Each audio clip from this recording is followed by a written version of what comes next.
Story about Rock Ndabwa.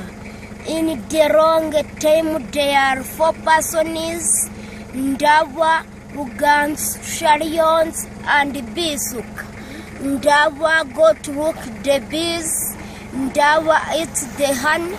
Ndabwa break down the beef. Name is Rock Ndabwa. Ndabwa was great because eaten the honey. The Finnish story, we are speaking a normal French. Je parle histoire d'Ndabwa. Il y avait autrefois un homme qui s'appelle Ndabwa. Ndabwa infanti de miel ou roche. Il commença, il nariait, il savait, il mord. Ndabwa va apécritre d'abeilles de roche.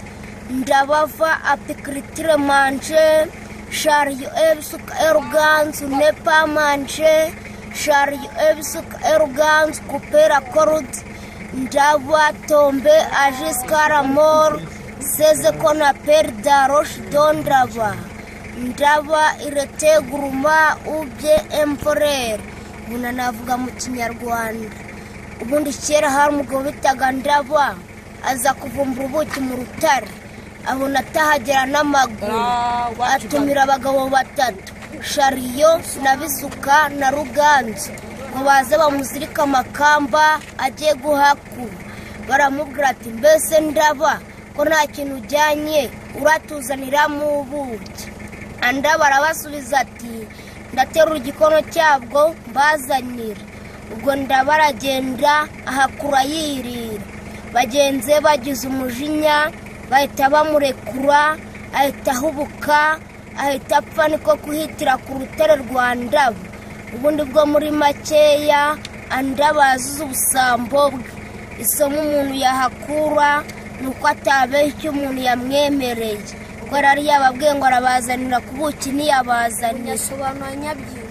Ikera habaye umugabo witwaga Ndabwa we.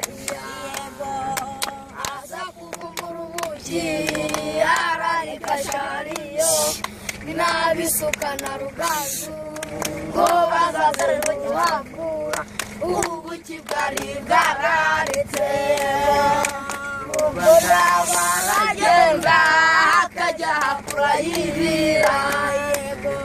Ruganzu na Shariyo na Bisuka bagize umujinya bahita bamurekura. My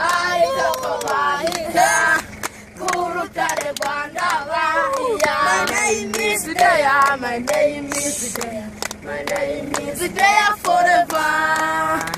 My name is Dea, my name is Dea, my name is Dea forever. Jésus ne change pas, Jésus ne change pas. Il est toujours aimé. Jésus ne change pas. L'amour que j'ai choisi le suprême. J'ai choisi le suprême. L'amour que j'ai choisi le suprême. Il est toujours aimé. Tugangu niko kure, tugangu niko kure, tugangu niko kure biguni. Tugangu niko kure, tugangu niko kure biguni.